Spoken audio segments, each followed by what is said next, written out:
국가정보원이 적폐청산 TF팀을 꾸려서 지난 정부의 정치 개입 사건들을 재조사하기로 했습니다. 고 노무현 대통령을 죽음으로 내몰았던 이른바 논두렁 시계 사건, 그리고 최동욱 전 검찰총장의 개인정보 불법 사찰 의혹에 대해서도 다시 들여다보기로 했는데요. 뭔가 납득할 수 없었던, 뭔가 찝찝했던 의혹들이 이제 밝혀질 수 있을까요? 이 문제 관련해 세 분 모시고 말씀 나눠보도록 하겠습니다. 고지열 시사인 기자 자리하셨습니다. 네, 안녕하십니까. 예, 허성무 전 청와대 비서관 자리하셨습니다. 네, 안녕하세요. 예, 조대진 변호사님 자리하셨습니다. 안녕하십니까. 예. 자, 어느 사건을 재조사하겠다는 건가요? 네, 일단 사건 지금 가장 집중적으로 언급되는 두 사건은 노무현 전 대통령 논두렁 시계 사건으로 알려진 네.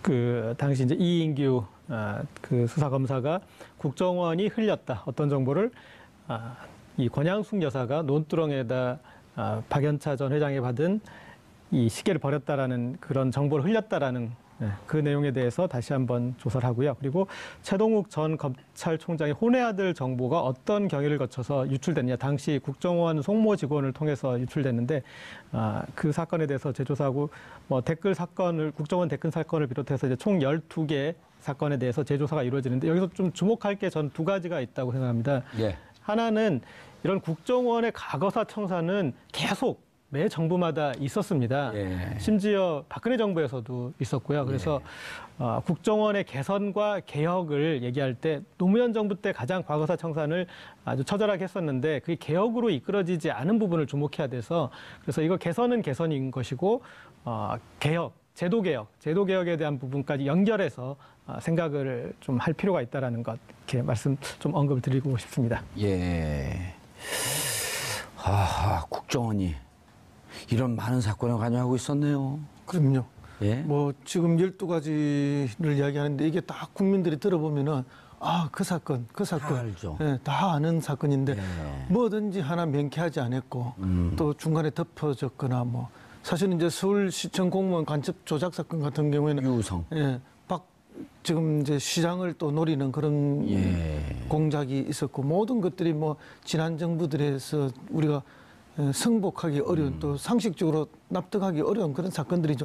근데 이거를 지금 TF팀을 만들어서 적폐청산 TF팀에서 뭐 진상을 재조사하겠다는데 사실은 이 이제 그 누가 하는 건 조남관 국정원 감찰실장이 주도를 해서 합니다. 그러니까 국정원의 감찰실에서 이걸 주도해서 한다는 것은 내부적으로 감찰 차원에서 한다는 이야기거든요. 그래서 감찰을 해서 결과에 뭐 내부 규정을 어겼거나 아니면 현행법을 어긴 게 있으면 그게 따라서 처리하겠다. 그렇게 봐야 되는 거 아니겠습니까? 그렇게 해서 결국은 이 사건들을 만들어내는 과정이 합법적이지 못했거나 뭐 불법적인 내용이 있었다면은 거기에 따라서 처리하겠다. 그 처리는 결국은 인적 청산인 겁니다. 인적 청산이 되는 거고 그 다음에 이어서는 방금 고재일 기자님 말씀하신 것처럼 제도 개선을 통한 개혁이 반드시 뒤따라와야 되는 거죠. 야, 조대진 변호사님. 사건 하나하나가 그렇죠. 이게 다른 나라 이 사건을 하나 갖다 놓으면 이건 한 20-30년에 한 번씩 있을까 말까 한 사건인데 그렇죠. 이 사건이 그러니까 지난 9년 동안 어떻게 이런 국민의 세금을 갖다가 이런 몹쓸 짓을 집중적으로 아주 심오하게 했을까요? 이게 다 보시면 아시겠지만 뭐 노무현 대통령님의 논두렁 시계 그리고 최동욱 전 검찰총장 이런 사건들 관련된 게 그 당시에 국민들이 다 의심을 했었거든요. 권력기관이 개입된 거 아닌가라는 의심을 했었지만 또 정권 차원에서 그걸 막았는지 어찌인지 모르겠지만 다 그냥 덮였습니다. 그러니까 국민들이 지금 되돌아보면 다 합리적인 의심을 했던 게 맞거든요. 근데 그 9년 동안 이런 것들을 지금 국정원 차원에서 지금 밝혀내고 있지만 다 의문스럽게 처리됐다는 걸 지금 인지하고 있었던 부분이고요. 이제라도 조금 정리돼야 될 것 같습니다. 확실히. 자, 국정원이 이렇게 앞장서서 개혁을 하는데 고재열 기자님, 앞장서서 개혁을 하는데 검찰도 뭔가 해야 되지 않을까요? 그렇죠. 예, 여기 중요한 가장 핵심적인 게 BBK. 네. 아니 그것도 BBK 기획입구. 이게 기승전 BBK인가? 근데 지금 BBK 기획입구 하면 그 편지 흔들었던 홍준표. 재조사이죠. 유영하 변호사도. 예. 그런데 이 아까 허성무 전 비서관님이 언급하셨는데 이 지금 국정원 적폐청산 TF의 주체가 국정원 감찰실장이지 않았습니까? 그런데 그동안에 이 국정원 적폐들이 당시에도 문제가 됐다가 검찰 수사 과정에서 용두사미가 되어버렸습니다. 그래서 국정원 적폐청사는 국정원만으로 하면은 반쪽밖에 아닙니다.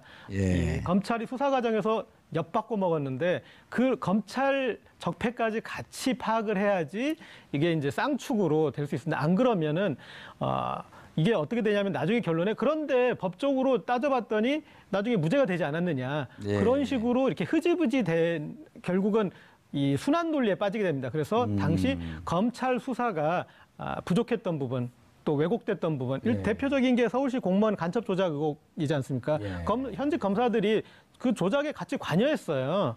예. 그렇기 때문에 그런 부분들을 이 검찰까지 같이 알아보는 적폐를 청산하는 그런 작업이 필요할 것 같습니다. 이렇게 되지 않을까요? 이것이 이제 이른바 그 허성무 비서관님 이런 게 이제 지금 얘기가 정확하게 지적을 하셨는데 국정원이 이게 솔로로 무쇠불처럼 혼자서 간 게 아니고 이게 그 쌍두마차로 달린 거거든요. 국정원이 어느 정도 정보를 토스하면 실행 단위에 있었던 건 다 검찰이었거든요. 그렇죠. 예를 들어 그 유성 간첩 조작 사건도 누가 조작했는지 모르지만 입건 그 기록을 조작을 해서 마치 유성 씨가 수시로 북한을 들락날락 했던 것처럼 걔 찾아가 보니까 민변에서 찾아가 보니까 이건 가짜 기록이다. 근데 검찰은 그 기록을 갖고 이거 봐라. 네, 기소하고 유죄 증거로 쓰고 건네준 거는 국정원에서 건네줬고 그것을 갖고 행동대장 한 건 검찰에 있었단 말이에요. 맞습니다. 그래서 국정원이 조사를 하면서 사실은 검찰이 여기에 직접적으로 직간접적으로 관여돼 있다라고 하는 결론을 내지 않을까요? 당연합니다. 너무나 당연하고 그래서 이제 이걸 지금 방금 고 기자님도 말씀하셨지만은 ETF에 현직 검찰 3명을 지금 그 파견받아서 ETF가 꾸려집니다. 아 그래요? 그렇습니다. 그거 어떻게 하셨어요? 보도에 이미 나왔습니다. 나왔어요? 예, 그 중에 또 한 명은 파견 검사 3명 중에 김태현 검사는 그 댓글 사건 당시에 그 조사하던 검찰 팀원 중에 한 명이기 때문에 이번에 뭐 좀 제대로 되지 않겠느냐. 근데 이제 그 이전에 더 중요한 것은 뭔가 하면은 서훈 국정원장을 임명한 것은 뭐 우리가 예상했던 건데 국정원 기조실장에 신은수 변호사를 임명을 했어요. 그럼 이 신은수 비서관은 실장은 누구냐? 그 사실은 이제 지금 청와대 민정수석 조국 수석이 있는데 그 자리에 사실은 더 강력하게 거명됐던 분입니다. 현수. 신현수. 예. 그 민정수석으로 거명됐던 분인데 이분이 민정수석으로 안 가고 국정원 기조실장으로 갔어요. 예. 그건 뭘 의미하는가 하면 국정원 개혁을 제대로 한번 해보겠다 하는 거에 저는 방점이 찍겠다고 봅니다. 그러면서 지금 TF팀에도 현직 검사 3명을 파견받았죠. 그럼 검찰을 가장 잘 아는 사람들이 이 국정원을 개혁하고 국정원의 적폐를 청산하는 실제 업무를 지금 맡았다 이렇게 보시면 되겠습니다. 조대진 변호사님, 이제 국정원이 워낙 권력이 막강하다 보니까 여당에서도 정권을 잡고 난 뒤에 예를 들어 각 계파가 있지 않습니까? 그렇죠. 대통령이 국정원장을 만약에 대통령 쪽 사람을 임명하면 또 약간은 그 당에서 세력 균형을 이루기 위해서 대통령과는 조금 떨어진 분이 기조실장을 임명을 하고, 근데 원세훈 국정원장 시절에는 아주 재밌는 일이 있었단 말이에요. 본인이 국정원장이 되면서 기조실장을 자기가 임명을 했어요. 그러면서 국정원 내부에서 이 권력이 한쪽으로 집중되어 있으면 문제가 됩니다. 그랬더니 원세훈 당시 국정원장이 내가 감옥 갈게. 그래 감옥 갔어요 결국. 저는 그 국정원에 관련된 재판을 해보니까요. 그 조직에 대해서 조금은 알게 됐는데, 그러니까 성격을 한마디로 표현을 하자면 되게 기묘한 집단입니다. 그러니까 같은 테두리에 있은 것 같으면서도 안에서 그 개그 프로 중에 있잖아 기묘한. 그런가요? 어쨌든 그래서 공동의 이익을 추구하는 것 같은데 안에서는 전부 다 자기 혼자 살려고 발버둥치는, 그렇기 때문에 테두리는 그렇게 보이지만 또 안에서는 또 각자의 이익을 위해 도생하는 이런 모습들이 좀 보인다는 것 때문에 좀 기묘하다고 표현을 드렸고요. 아까 말씀 주신 대로 이제 이런 부분들을 정상화시켜야 되는 것 때문에 그 신현수 변호사, 예전에 사정비서관 하셨던 신현수 변호사님이 가신 것 같은데요. 사정비서관 했었나요? 노무현 대통령 때 사정비서관을 하셨습니다. 잘 아시겠네요. 예, 사정비서관을 하셨었고, 그래서 저도 이렇게 눈여겨보고 있었습니다. 그 신현수 변호사님이 지금 이제 국정원 기조실장이지만 어디로 갈 것인가 관련돼서 거기 가는 게 아마 개혁에 관련된 시발점이 될 것이라고 봤는데, 국정원으로 딱 꽂으신 걸로 봐서는 아마 검찰만큼 조국 수석을 검찰에 앉힌, 그 민정수석으로 앉힌 것만큼 국정원도 이제 올 것이 왔다라고 봐야 될 것 같다는 느낌이 들었습니다. 김병기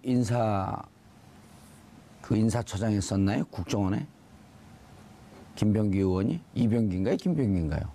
동작이. 지금 현 그 더불어민주당 김병기 의원이죠. 의원이, 그분이 국정원에서 한 20년 있었는데 사설에서 그런 얘기를 해요.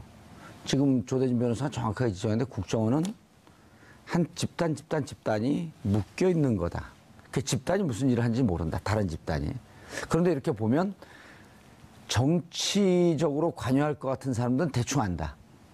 그래서 한때 정치적으로 관여할 것 같아서 그분들을 국정원 무슨 연수원 같은 데다가 대선 시기에 다 몰아놓고 그리고 거기는 핸드폰을 압수 안 됩니다.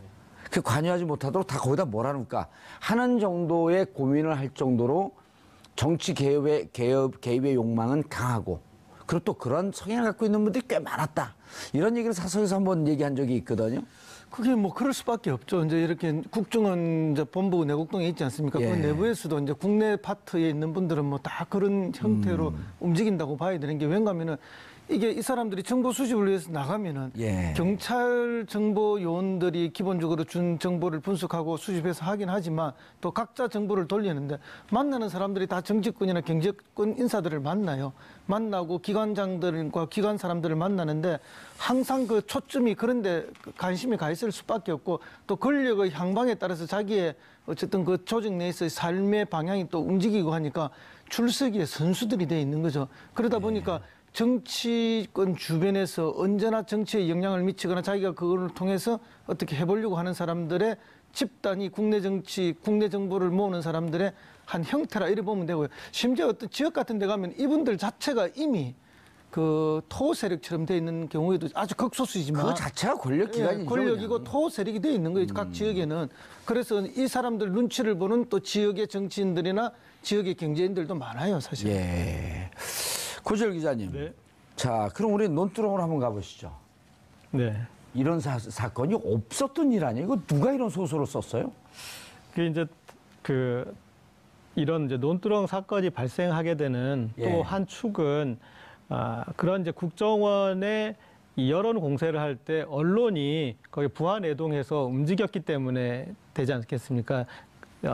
지금 검찰도 이 그동안 이제 이런 이 정치 검사 그런 비난을 받는 여러 수사에서 수사 내용들을 이게 누군가 누출을 하고 그러니까 국정원도 마찬가지고 그리고 그것들을 그래서 언론이 받아서 검증되지 않은 내용을 가지고 여론전을 하면서 이제 불거졌던 것인데 이 부분도 이 당시에 이제 중수부장이었던 이인규 검사가 마치 검찰이 누출한 것처럼 처음에는 당연하게 그렇게 생각하지 않겠습니까? 왜냐하면 노무현 전 대통령에게 시계는 어떻게 하셨습니까? 물었더니 노 전 대통령이 시계 문제가 불거진 뒤에 권양숙 여사가 바깥에 버렸다고 합니다라는 이제 이런 식으로 이제 처음에는 이제 그런 진술이 있었는데 그것들이 검찰이 통해서가 아니라 국정원을 통해서 전팔되면서 논두렁에 버렸다고 합니다 하면서 어떤 국민 감정을 노무현 대통령은 저렇게 발언을 했다는 거예요? 뭐예요, 저게?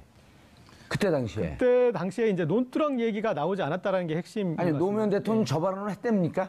제가 알기로는 밖에다 버렸다.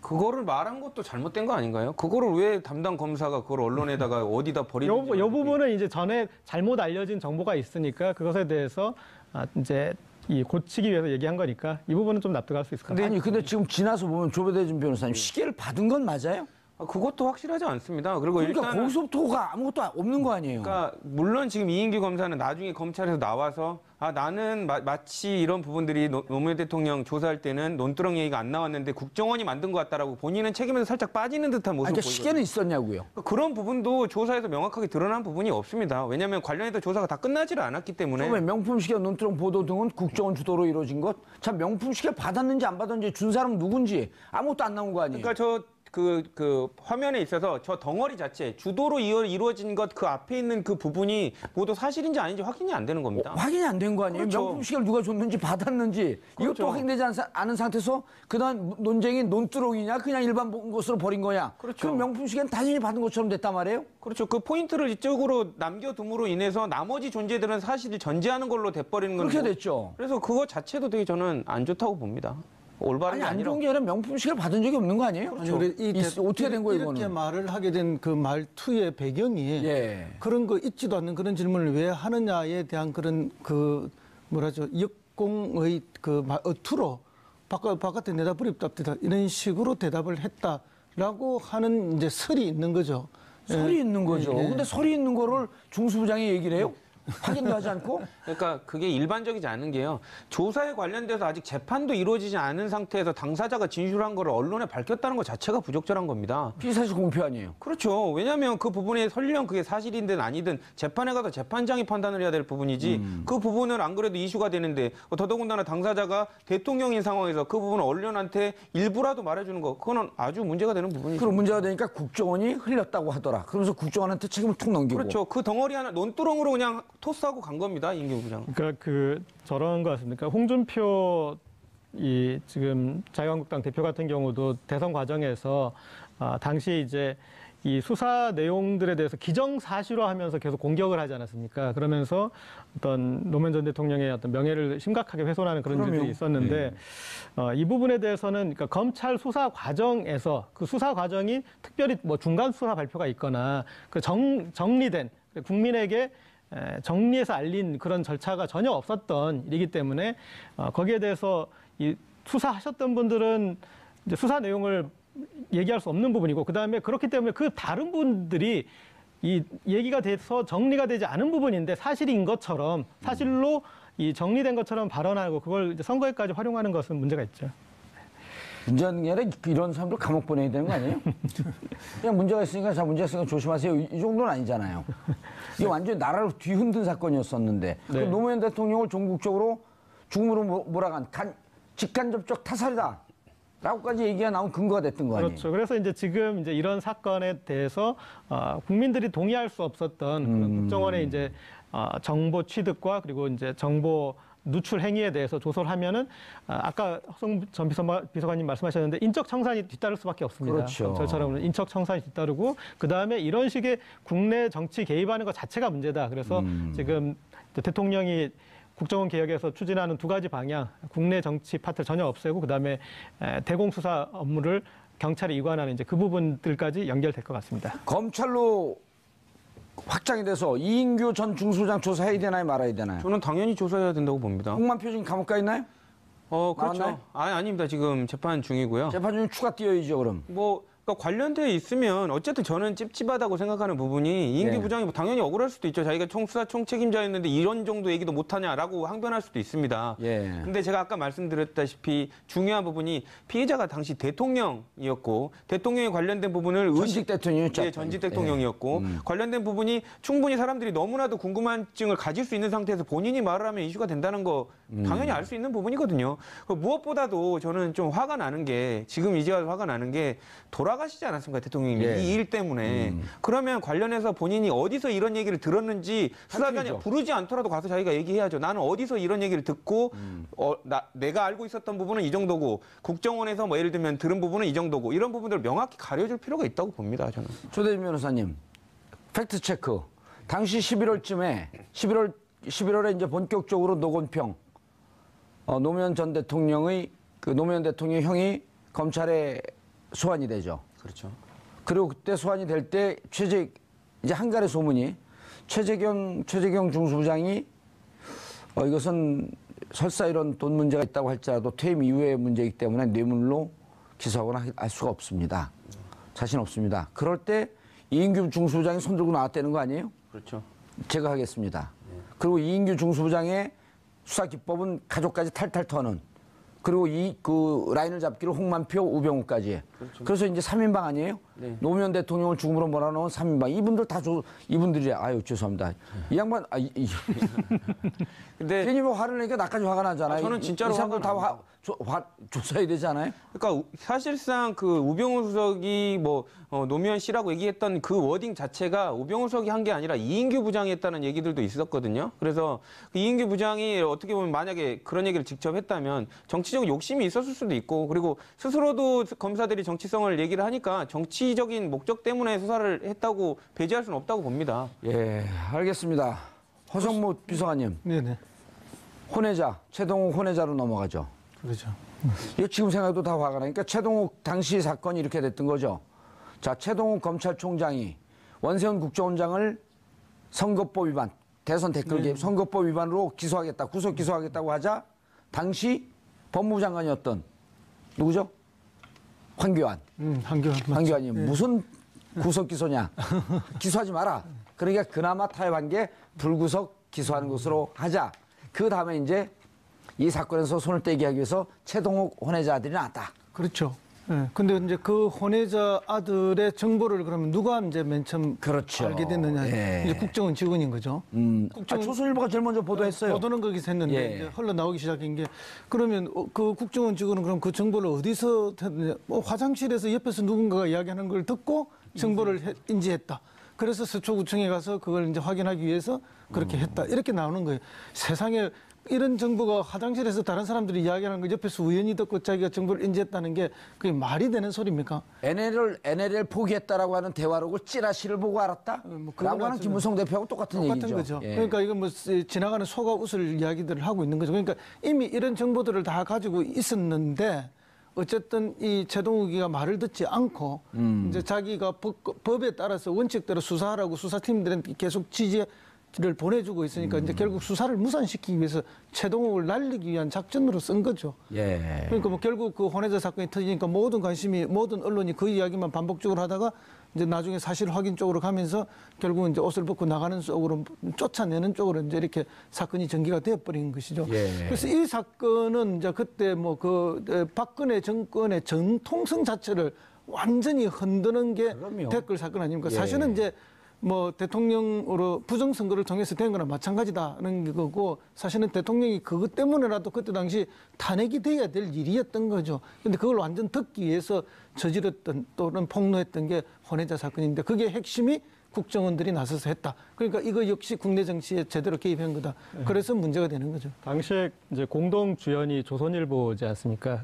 그래서 꼭 그렇게 얘기하고 싶어요? 근데 이제 혼외자 조선일보 사건 꼭 주연의 위치에 갖다 주고 싶냐고요? 그러니까 그 혼외자 사건 전에 사실은 이제 댓글 사건 관련해서 예. 정말 민감한 수사지 않습니까? 그래서 검찰총장과 그다음에 당시 이제 윤석열 수사팀장이나 아주 긴밀하게 하고 있었는데 그 중간에 수사 내용이 조선일보를 통해서 계속 유출되면서 거기서부터 이제 사실은 갈등이 있었습니다. 그래서 최동욱 전 총장이 이제 감찰 지시도 내리는데 그것에 대해서 또 계속 조선일보가 시비를 걸고 그런 어떤 티격태격하는 와중에 있다가 이 혼외자 사건으로 넘어오고 당시 이제 서초구청 담당하는 그쪽 관할을 지역을 담당하던 국정원 직원 송모 씨가 두 라인으로 해서 움직였습니다. 이미 사실은 정보는 다 가지고 있었고 물증 증거를 확보하는 과정이죠. 한 축은 알리바이 아니었을까요? 거기에 이제 확실한 어떤 그런 이제 그거를 갓대기 위해서 왜냐하면 최동욱 검찰총장의 주민번호를 넣고 요즘은 정보를 검색하는 게 주민번호를 넣고 실질적으로 이 사람의 정보를 들여다보는 순간 로그 기록이 남거든요. 그럼 누가 기록을 받는지 알죠. 예. 그러니까 그건 분명히 국정원 내부에서 했을 가능성이 높고 그걸 덮기 위해서 서초구청을 알리바이를 맞추기 위해서 갔을 가능성이 더 높은 거죠. 그 보면은 투 트랙으로 가지 않습니까? 예. 하나는 이제 교육지원청 통해서 그 학교로 학교 들어갔고. 가가지고 예. 학교장에게 얘기해서 또 학교장이 담임 교사한테 얘기해서 그 부분에 이제 담임 교사가 완벽하게 협조해주는 않지만 일단 최동욱 이름을 이제 확인하는 그 과정으로 가고 그 다음에 또 하나 이제 이 서초구청 통해서 또 이렇게 정보를 얻었는데 아까 또 말씀하셨던 그런 이 상식적으로 납득이 안 가는 화장실에서 주워들었다라는 이제 그런 부분들은 법정에서도 사실은 이제 재판장도 뭐 그걸 가지고 우리가 받아들일 수는 없다. 그래서 이제 어떤 그 인정 과정을 거쳤는데 이런 식으로 그 갔던 것에 대해서 지금 좀 다시 따진다면은 저는 그때 이 검찰 그리고 이 언론 이 세 축까지 다 들여다볼 필요가 있습니다. 그리고 지금 똑같은 패턴인데 그냥 개인 일탈로 보는 거였어요. 당시에 그 수사 이제 마지막으로 재판이 진행되는 과정은 그냥 그 직원이 궁금해서 해본 거예요. 범행 동기도 그러니까 그런데 이것은 현직 검찰총장을 노린 정치 공작이고 거기서 대해서 이제 윗선까지 가보는 수사가 이번에 이제 나타나겠죠. 자, 조대진 변호사님 이런 거잖아요. 국정원 직원이 이제 문제가 되는 게 우리가 이번에 국민의당 사태도 보게 되면 비기닝 시발점이 그 시작점이 도대체 어디냐 이런 거거든요. 근데 보면은 이번에도 이유미도 그냥 누가 조작을 협의한 과정은 다 빠져 있단 말이에요. 이것도 국정원 직원이 이 정도 정보를 알았을 거면 그 전에 이미 사찰을 통해서 상당히 많은 정보를 갖고 있었고 국정원의 일반 공직자란 민간인들 사찰이 일상화되어 있었다. 여기까지 가 있을 수 있는 거 아니에요? 그렇죠. 일단은 범죄에 관련돼서 밝힐 부분은 누가 했냐도 중요하지만 그걸 왜 했냐가 더 중요하거든요. 그럼 언제부터? 그렇죠. 근데 그런 부분에 있어서 범죄 사실이 있는 건 맞는데 했으니까 너만 잘못이야. 그리고 나머지 배경들을 다 지워버리려는 거. 이거 자체가 좀 옳지 않고요. 그 오히려 더 큰 거. 이 문제가 이 사람을 통해서 이루어졌던 실행이 된 이유는 그 배경이 더 중요한 거 아닙니까? 지금 뭐 관련돼서 그 배경 관련된 부분을 다 확인을 하려면 조직 자체에 관련된 생리라든지 이런 부분을 들여다보기 위해서 지금 관련된 부분을 지금 그 재조사하는 걸로 보이고요. 그것이 나와야지 아마 이제 그 배후 전체적으로 어떻게 돌아가기 위해서 공작을 했고 민간인 사찰을 조직적으로 했는지도 밝혀질 것 같습니다. 예, 국정원 직원이 1심, 2심에서 다 유죄거든요. 그렇죠. 그럼 그 윗선은 누구냐를 밝혀야 될 거 아니에요. 누가 지시했냐. 어떻게 국정원 일개 직원이고 개인 일탈로 최동욱 그렇게 궁금해요? 그러니까 재판장도 판결문에서 그걸 궁금해했습니다. 분명히 누군가 있는 것 같다라고. 근데 기소가 안 되지 않았습니까? 그러니까 예. 재판부가 판결문에서 이거는 분명히 혼자 살 일이 아닌데라고 판결문에 심어줬지만 그러니까 검찰 찔리라 이겁니다. 왜 이거는 분명히 누가 있어 보이는데 기소를 하지 않았니라고 하지만 기소를 안 했으니까 내가 판단을 못 해주겠다. 다만 누가 있는 것 같다. 재판부가 이미 판단을 한 거죠. 요 큰 그림 하나를 좀 봐줘야 될 것 같습니다. 예. 그러니까 이게 민간인 사찰 문제하고 또 다른 문제지 않습니까? 검찰총장을 아까 말씀하셨듯이 사찰을 통해서 이미 정보를 가지고 있고 마지막 물증만 만들어내는 그런 과정이었고 그리고 대법원장 사찰에 대해서도 드러나지 않았습니까? 국정원 직원이 했던 것들이. 예. 그리고 반대편에 있는 정치적 입장의 반대편에 서울시장 관련해서 사찰이 아니라 제압 문건입니다. 제압해버리자. 예. 그러니까 이런 사찰을 했던 이유도 다른 이유가 아니라 그러니까 정무수석실이나 그런 게 아니잖아요. 고위공직자 이렇게 비리 그런 거를 비위를 보는 게 아니라 대통령이 시켰을 때 이 검찰총장이나 대법원장이 말을 안 들을 수 있으니 약점을 잡아놓자. 그런 차원에서 이루어진 사찰이라는 걸 주목해야 될 필요가 있을 것 같습니다. 양승태 등산하는 것까지 사찰했잖아요. 결국 이번에 그 안경환 전 법무부 장관 내정자가 탈락하게 되는 과정에 뭐 그 대학 시절에. 뭐 그런 게 있지 않습니까? 예, 그럼 사실혼관계 있었던. 그것도 누군가가 이미 정보를 다 갖고 있다가 한 지금 거죠. 기무사가 그것도 조사 들어갔잖아요. 뭐 그렇기 때문에 야, 이건 그런데- 이제 그만큼 사찰이 일상화되어 있었다. 또 유력한 인사들에 대해서는 다 정보를 쥐고 있다 이렇게 봐야 되는 거죠. 허성문 전 비서관님, 예. 세 분들이요 이 문제에 대해서 이 사건이 나오고 재수사하겠다니까 세 분이 오늘 다 생일 잔치 맞이하시는 거예요. 근데 대한민국이 한 단계 더 나아지기 위해서는 반드시 이거 적폐청산 한번 하고 가야 됩니다. 저는 이 그래야 얘기를 미래가 있는 하면서 거죠. 가슴이 뭉클한 게 이런 것을 정상으로 돌려놓으려고 그 겨울 내내 그렇죠. 촛불을 들고 고생을 한 그 보람이 이제 나오는 거 아닌가 하는 생각이 들더라고요. 그리고 이제 문재인 대통령이 이제 역대 뭐 우리가 이제 세 번째 민주정부, 3기 민주정부라고 하는데 두 분의 민주정부를 거치면서 우리도 학습 효과가 있는 거죠. 이번에는 제대로 개혁하고 제대로 정착시켜 가겠다. 그걸 하기 위해서는 이번 단계에 뭘 해야 되겠다는 걸 이제 근데 김대중 대통령 때도는 뭐 정치 보복하지 않겠다 이런 큰 그 슬로건을 가지고 보복 없는 이런 사회를 만들겠다 해서 굉장히 포용적이고 관용적으로 갔던 게 사실이거든요. 그 결과 뭐 노벨 평화상도 받으셨지만 그러나 그것 때문에 사실은 일부 이렇게 악한 세력들이 끊임없이 기회를 노리고 있는 것이고 반복적으로 했다고 저는 봅니다. 근데 노무현 대통령 때도 뭐 약간의 청산을 하기 위한 노력들은 했지만 실제로는 그 제도 개선으로 완벽하게 이어지지 못했기 때문에 다시 그런 역습이 있었던 거고 이번에는 한번 제대로 할 필요가 있다 그렇게 봅니다. 예, 알겠습니다. 국정원이 적폐청산 TF를 만들었습니다. 김대중 대통령은 정치 보복은 없다고 했지만 아우슈비츠 수용소에서 살아남은 프랑스 철학자 장 아메리는 이렇게 얘기합니다. 어설픈 용서는 더 큰 악이 만들어질 수 있는 자양분을 제공할 뿐이다. 정치적 보복은 옳지 않지만 과거에 정치 권력을 이용해서 국민을 억압하고 비정상을 일상화시켰던 그 세력에 대한 단죄는 필요하다고 생각합니다. 그리고 최동욱 전 검찰총장이 이런 사건들 관련된 게 그 당시에 국민들이 다 의심을 했었거든요. 권력기관이 개입된 거 아닌가라는 의심을 했었지만 또 정권 차원에서 그걸 막았는지 어쨌는지 모르겠지만 다 그냥 덮였습니다. 예. 그러니까 국민들이 지금 되돌아보면 다 합리적인 의심을 했던 게 맞거든요. 근데 그 9년 동안 이런 것들을 지금 국정원 차원에서 지금 밝혀내고 있지만 다 의문스럽게 처리됐다는 걸 지금 인지하고 있었던 부분이고요. 예. 이제라도 조금 정리돼야 될 것 같습니다. 확실히. 자, 국정원이 이렇게 앞장서서 개혁을 하는데 고재열 기자님, 네. 앞장서서 개혁을 하는데 검찰도 뭔가 해야 되지 않을까요? 그렇죠. 예. 여기 중요한 가장 핵심적인 게 BBK. 아니 그것도 BBK 있고. 기획입구. 이게 기승전 BBK. 근데 지금 BBK 기획입구 하면 그 편지 흔들었던 홍준표. 네. 제조사이죠. 유영하 변호사도. 네. 예.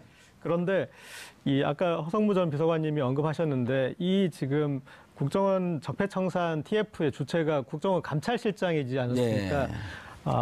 그런데 그동안에 이 국정원 적폐들이 예. 당시에도 문제가 됐다가 검찰 수사 과정에서 용두사미가 되어버렸습니다. 그래서 국정원 적폐청산은 국정원만으로 하면은 반쪽밖에 아닙니다. 예. 이 검찰이 수사 과정에서 엿바꿔 먹었는데 그 검찰 적폐까지 같이 파악을 해야지 이게 이제 쌍축으로 될 수 있습니다. 안 그러면은 이게 어떻게 되냐면 나중에 결론에 그런데 법적으로 따져봤더니 나중에 무죄가 되지 않았느냐. 예. 그런 식으로 이렇게 흐지부지 된 결국은 이 순환 논리에 빠지게 됩니다. 그래서 당시 검찰 수사가 부족했던 부분 또 왜곡됐던 부분 예. 대표적인 게 서울시 공무원 간첩 조작 의혹이지 않습니까? 예. 현직 검사들이 그 조작에 같이 관여했어요.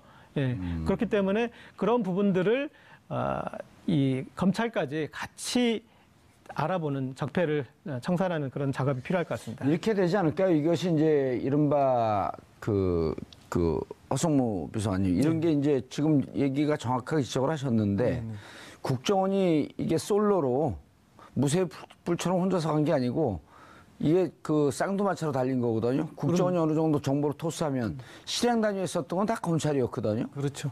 예를 들어 그 유성 간첩 조작 사건도 누가 조작했는지 모르지만 입건 기록을 조작을 해서 마치 유성 씨가 수시로 북한을 들락날락했던 것처럼 걔 찾아가 보니까 민변에서 찾아가 보니까 이건 가짜 기록이다. 근데 검찰은 그 기록을 갖고 이거 봐라. 네, 기소하고 유죄 증거로 쓰고. 건네준 거는 국정원에서 건네줬고 그것을 갖고 행동대장 한 건 검찰에 있었단 말이에요. 맞습니다. 예. 그래서 국정원이 조사를 하면서 사실은 검찰이 여기에 직접적으로 직간접적으로 관여돼 있다라고 하는 결론을 내지 않을까요? 당연합니다. 너무나 당연하고 그래서 이제 이걸 지금 방금 고 기자님도 말씀하셨지만은 이 TF의 현직 검찰 3명을 지금 그 파견받아서 이 TF가 꾸려집니다. 아 그래요? 그렇습니다. 그거 어떻게 하셨어요?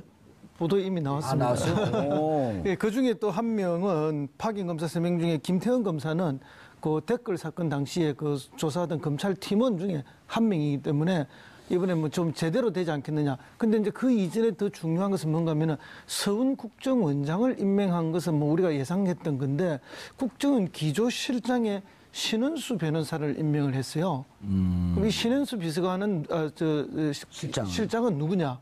그 사실은 이제 지금 청와대 민정수석 조국 수석이 있는데 그 자리에 사실은 더 강력하게 거명됐던 분입니다.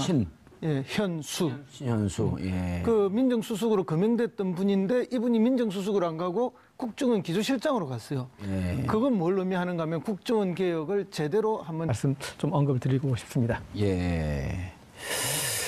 아, 국정원이 이런 많은 사건에 관여하고 있었네요. 그럼요.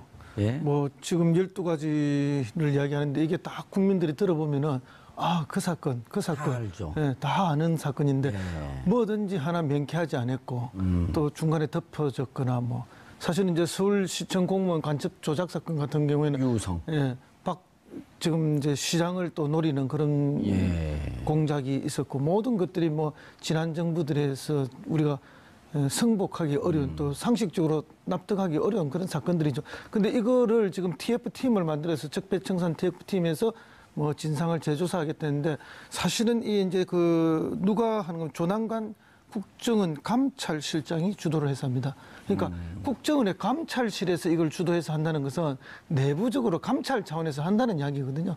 그래서 감찰을 해서 결과에 뭐 내부 규정을 어겼거나 아니면 현행법을 어긴 게 있으면 그게 따라서 처리하겠다. 그렇게 봐야 되는 거 아니겠습니까? 그렇게 해서 결국은 이 사건들을 만들어내는 과정이 합법적이지 못했거나 뭐 불법적인 내용이 있었다면은 거기에 따라서 처리하겠다. 예. 그 처리는 결국은 인적 청산인 겁니다. 인적 청산이 되는 거고 그 다음에 이어서는 방금 고재일 기자님 말씀하신 것처럼 제도 개선을 통한 개혁이 반드시 뒤따라와야 되는 거죠.